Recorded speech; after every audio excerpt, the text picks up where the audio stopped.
안녕하세요. 11월의 책으로 돌아왔습니다. 8, 9, 10월은 쿨하게 스킵하기로 했고요. 근데 뭐 귀찮아서 그런 거 아니고 11월에는 5권을 읽었어요. 5권을 읽었고 그 중에 한 권은 이제 시집이고요. 이렇게 5권인데 왠지 그 약간 11월 컬러가 왜 이렇게 블루가 많지? 블루 여기도 블루가 있고요. 여기는 없네. 피비린내 나고요. 이것도 블루. 오! 이건 뒤로 이렇게 숨기고요. 네. 어쨌든 한 권씩 좀 소개를 드리자면 일단은 이 시집 사랑과 멸종을 바꿔 읽어보십시오. 인데요. 시집은 약간 그 표현들이 좀 좋은 것 같아요. 그러니까 뭔가 이렇게 응축되어 있잖아요, 표현이. 곱씹게 하는 표현들이 많고, 어떻게 이렇게 표현을? 이런 표현들이 많은 게 저는 조금 재미있더라고요. 제가 좋았던 시들을 이렇게 표시를 해놓은 건데, 그 중에서도 특히 좋은 표현들. 반납 예정일이라는 시예요. 그러나 나는 기어이 써버리는 사람. 이라는 표현이 있거든요. 근데 저는 이 기어이라는 표현이 너무 좋더라고요. 그럼에도 불구하고 랑 비슷하면서 다른 느낌이라고 해야 될까요? 뭔가 그거에 대한 애정이 좀 묻어나는 표현이라고 저는 생각을 했어요. 기어이. 기어이 무언가를 한다. 그러니까 이게 부정적으로 쓰면 너 기어이 그걸 하는구나? 이렇게 기어이 뭔가 이렇게 될 수 있지만 또 다르게 보면 뭔가 기어이 나는 그걸 한다. 그러니까 시인으로서 나는 기어이 써버리는 사람이다. 라고 하는 거는 이 쓴다는 행위에 대한 애정이 저는 좀 묻어나는 표현이라고 생각을 했어요. 이후에 보면 이걸 토하지 않으면 어떻게 살아가죠? 라는 표현이 있어요. 그러니까 이게 나는 기어이 써버리는 사람.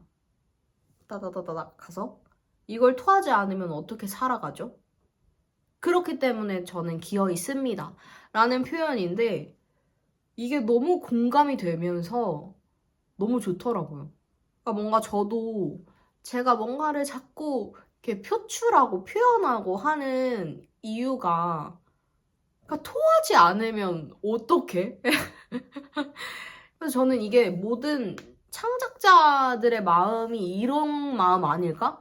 근데 이걸 토하지 않으면 살아갈 수 없어. 내가 살지 못하니까. 내가 죽을 것 같아서 토하는 거예요. 많은 사람이 알아주면 더 좋겠죠? 더할 나위 없이 참 좋겠지만 누가 알아주지 않아도 하는 사람들의 마음은 이걸 토하지 않으면 어떻게 살아가죠? 인 것 같아요. 내가 무언가 끊임없이 만들어내고 창작해내지 않으면 내가 살 수 없을 것 같아서 내가 죽을 것 같아서 토해내는 거 내가 너무 답답해서 미치겠어요 하기 때문에 토해내는 거 아닐까. 그런 사람들이 기어이 무언가를 만들어내는 사람들이지 않나? 라는 생각을 했습니다. 그리고 다음 책은요. 시와 산책이라는 책인데요. 이거는 제가 공연을 할 때 보러 와주신 선배님께 선물을 받았고요. 표지가 예쁜 책을 좋아하신다고 하면서 선물을 받았는데 저는 선물 받을 때 그게 되게 좋은 것 같아요. 그 사람의 취향이 묻은 선물을 받는 걸 되게 좋아하거든요. 그 표지가 예쁜 책을 좋아하는 그 선배님의 취향이 담긴 책을 선물 받아서 더 좋았어요. 읽으면서 표현들이 이게 시인이 쓴 에세이라 그런지 표현이 너무 예쁜 거예요. 예쁜 표현들이 진짜 많았거든요. 좀 제가 이 책에서 늙음에 대한 키워드가 조금 인상이 싶었는데 이 작가분이 늙는다는 거에 대한 생각을 좀 많이 하신 것 같아요. 어렸을 때부터 좀 생각을 많이 했다고 하시더라고요. 팔다리가 나무처럼 굳어가고 호흡이 가빠지고 덜 보이고 덜 들리게 될 때 나는 어떤 마음으로 살아가게 될까? 아껴 움직이고 아껴 말을 하고 아껴 보고 듣게 될까? 아껴 사랑하게 될까? 아니면 사랑을 아끼게 될까? 저는 이 마지막 구절이 참 좋았습니다. 아껴 사랑하게 될까? 아니면 사랑을 아끼게 될까? 어떻게 이렇게 표현을 했을까? 이런 생각을 했어요. 뭔가 그 외 표현들이 생각해서, 와, 표현이 너무 예쁘다.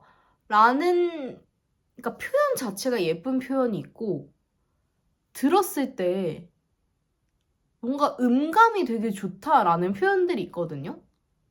근데 저는 이건 되게 후자였어요. 뭔가 운율이 이렇게 있잖아요. 아껴 사랑하게 될까? 아니면 사랑을 아끼게 될까? 그러니까 무슨 뜻인지 몰라도 예쁜? 이런 시인만이 할 수 있는 표현들이 가득 담긴 에세이라서 저는 그게 참 좋았던 것 같아요. 뭔가 시인의 시선으로 본 삶은 어떠한가? 라는 그런 느낌? 다음은 한강 작가님의 작별하지 않는다. 그 제주 4.3 사건과 관련된 책입니다. 그 한강 작가님은 그런 역사적인 사건들을 많이 다루시잖아요. 그래서 이번에는 이 책을 읽었고, 뭔가 한강 작가님의 책을 읽으면 되게 겸손해지는 마음이 들어요. 저번에도 제가 이 얘기를 했나 모르겠는데 뭔가 되게 작아지고 내가 뭐라고? 뭔가 난 정말 별거 없는 인간인데 이런 되게 겸손해지고 그런 마음이 든다고 해야 될까요? 글이 너무 그냥 거울 같아요. 그러니까 이걸 보면 나를 점검하게 되고 한강 작가님의 글은 약간 그런 힘이 있는 것 같아요. 나를 돌아보게 하는 힘? 나는 지금 어떻게 살고 있지? 라는 것들을 돌아보게 만드는 힘이 있다. 그래. 그게 진짜 신기한 것 같아요. 읽으면서 제주 4.3 사건에 대해 분명 배웠는데 학교 다닐 때 역사 시간에 배웠는데 자세히 모르고 있는 거예요. 어떤 사건이었고 그걸로 인해서 어떤 일들이 있었고 이런 것들을 그냥 시험 공부식으로만 공부를 했다 보니까 그 사건이 어떤 사건이었는지 그 무게를 제대로 알지 못하다는 생각이 많이 들어서 더 찾아보고 공부하고 싶다라는 마음이 들었고 이번에 그 한란 그 김양기 배우님이 나오는 제주 4.3 사건으로 만든 영화가 있는데 그것도 한번 봐야겠다라는 생각을 했습니다. 마침 책도 읽은 김에 내가 우리나라의 역사를 너무 많이 모른다. 그래서 부끄러웠나? 이걸 읽는데 내가 그 사건에 대해 잘 몰라서 작가님의 글의 힘을 한 번 더 또 느낀 책이었습니다. 다음 책은 X. 그 박찬욱 감독님의 어쩔 수가 없다 영화 원작 소설인데요. 제가 이 책은 원래 그 영화가 어쩔 수가 없다 전에 도끼라는 제목으로 영화가 만들어진다고 들었었어요.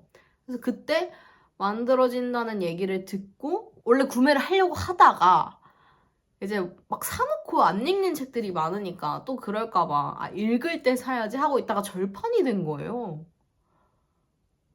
이제 영화가 개봉이 확정이 되고 난 다음에 재출간이 되더라고요. 더 비싸게.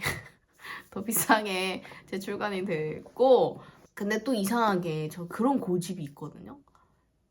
원작 소설을 읽고 영화를 보고 싶은 거예요. 왠지 그러니까 제가 다른 영화였으면 그냥 영화를 먼저 봤을 것 같은데 왠지 박찬욱 감독님의 이 영화는 소설을 읽고 보면 더 풍성하게 내가 느낄 수 있는 게 많을 것 같다는 어떤 직감이 들어서 꼭 책을 먼저 읽고 싶었어요.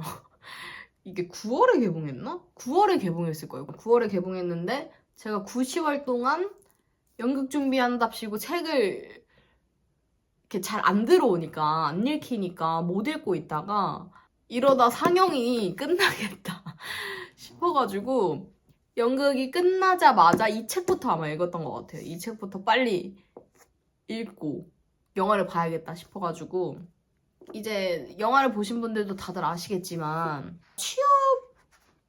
취업을 하기 위해 죽이잖아요. 살인을 하잖아요. 처음에 저 이걸 읽기 전에 아니 무슨 취업난 때문에 살인? 정말 소설이다. 정말 판타지다. 라는 생각을 했어요. 근데 읽으면서 그럴 수도.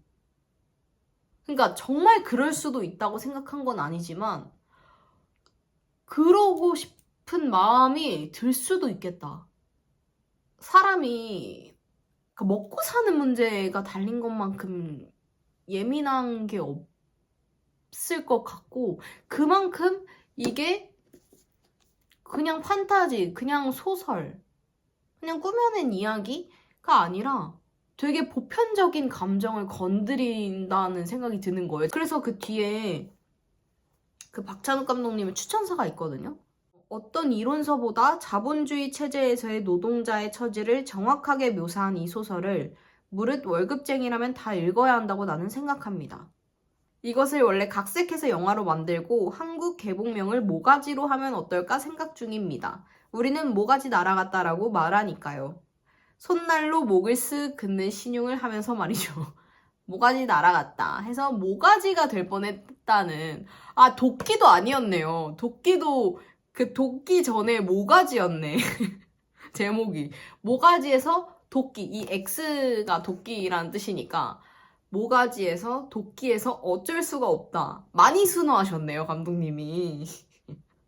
이게 사람이 내가 지금 안정적인 환경에 있으면 공감이 안 되겠지만 저처럼 이렇게 프리랜서나 불안정한 직업을 가졌거나 뭔가 취업 준비만 하더라도 취준생이라고 하더라도 너무 공감이 될 만한 그런 감정과 심리를 건드리는 책이라고 생각을 했어요. 그래서 왜 감독님이 이걸 영화화 시키고 싶으셨는지 다 이해할 수는 없지만 조금은 그래도 이런 것 때문일까? 라는 생각을 했던 것 같아요. 그래서 되게 재밌게 읽었습니다. 다음은 이 크래프톤 웨이라는 책인데요. 이 책은 그 외에 배틀그라운드 게임 아시죠? 배그. 저는 잘 모르는데 저는 게임을 안 해서 잘 몰랐는데 그 배그를 만든 회사가 크래프톤. 성공하기까지의 스토리죠. 이 회사가 달려온 어떻게 10년을 버티고 어떻게 이 전 세계를 강타하는 배그라는 게임을 만들 수 있었는가. 근데 이게 2탄도 있대요, 이 책이. 그러니까 배그에 대한 중점적인 스토리인 줄 알았는데 배그가 만들고 끝나요. 그러니까 이 절정에서 책이 끝나는 느낌? 그래서 2부를 봐야 되나? 이렇게 생각을 했는데 이 책을 읽으면서 조금 좋았던 건 게임 회사잖아요. 게임 회사에 대한 이야기인데 게임도 흥행 비즈니스다 보니까 엔터 사업이랑 많이 비슷하다고 느꼈어요. 그 손익분기점이 넘어야 되고 근데 또 트렌드는 계속해서 바뀌고 게임에도 되게 트렌드와 유행이 민감하다고 하더라고요. 이 대중예술이라는 것도 트렌드가 있고 유행이나 이런 거에 되게 민감하다 보니까 그런 것들이 참 비슷하다라고 느끼면서 제작자의 마음을 좀 이해하는 계기도 됐던 것 같아요. 배우는 계속 캐스팅이 돼야 되는 입장이고 아, 왜 나 안 뽑아주지? 이런 생각밖에 못 하는데 왜 안 뽑아줬을까? 제작자들은 투자를 받아야 돼. 게임도 투자를 받아야 이게 자본이 많이 들어가는 사업이다 보니까 투자를 받아야 되는데 엔터 사업도 투자로 굴러가잖아요. 영화도 투자를 받아야 제작이 되고 돈이 많이 드니까. 그래서 그들의 입장에서는 예측 가능해야 된다는 거예요. 투자를 하려면 예측 가능성이 있어야 된다. 그래서 그 말이 그래서 인증이 끝난 배우들을 쓸 수밖에 없는 이유가 예측이 가능해야 되니까. 손익분기점을 넘어야 되고 돈을 벌어야 되니까 그럴 수밖에 없다. 그러면 나한테는 뭐가 있는가? 그들이 나를 뽑을 수밖에 없는 이유가 나한테 있어야 되는데, 상품성이 나한테 있어야 되는데, 그게 나한테는 뭔가? 좀 저를 객관적으로 보고 제작자들의 마음도 이해를 하고 그런 고민들을 좀 했던 것 같아요. 나를 어필하기 위해서, 나의 상품성을, 나의 가치를 향상시키기 위해선 내가 지금 무엇을 해야 할까? 좀 이런 고민들을 했던 것 같고, 끊임없이 뭔가 내 거를 찾기 위해 노력해야 하고 그걸 계속 갈고 닦아야 하는구나 라는 생각을 하면서 그런 부분에서 조금 자극을 많이 받았던 책이었습니다. 네, 이렇게 11월에는 이렇게 5권을 총 읽었고요. 벌써 한 해가 지나가네요. 제가 그래도 이걸 1월에 책부터 올려서 벌써 이제 1년이 다 지나가는데 내년에는 조금 다른 거를, 그러니까 책을 가지고 할 수 있는 컨텐츠가 뭐가 있을까 좀 고민을 해보려고 합니다. 11월의 책 여기까지고요. 안녕!